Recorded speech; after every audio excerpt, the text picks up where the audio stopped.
And our coverage continues. It will be clear to everyone watching this Antarctic crisis unfold that many governments, many diplomatic wheels are in motion in capitals all over the world, none more so than in Canberra, Australia.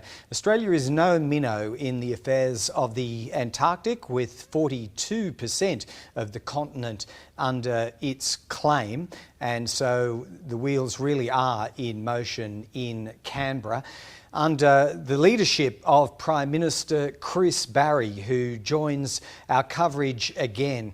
And Prime Minister, welcome back. There are a few things to cover off. We've heard from your National Security Committee meeting that you are agreeable to the UK request to lead an inspection team into Belgrado 2. Where do we go from here? What will it look like? When will it happen? Well, I think there's some very interesting questions given the current situation. So the first thing I'd like to emphasise is an inspection of activities in the Antarctic is built into the current treaty system, and I think that is where the UK is coming from in putting together an inspection team.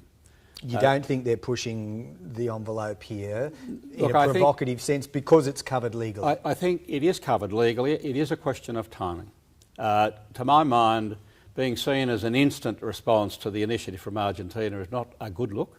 I think it is potentially provocative, and I would be urging the UK to think about timing, not substance. And I think Australia would be very willing to join in, as I'm sure the Kiwis would, because that is what we do in the Antarctic, and we're quite well known for doing it to each other in the Antarctic. So it becomes an important principle in the current regime that open inspections to verify what's going on are an important component, and we stand by that. Okay, so you want to talk about the question of timing.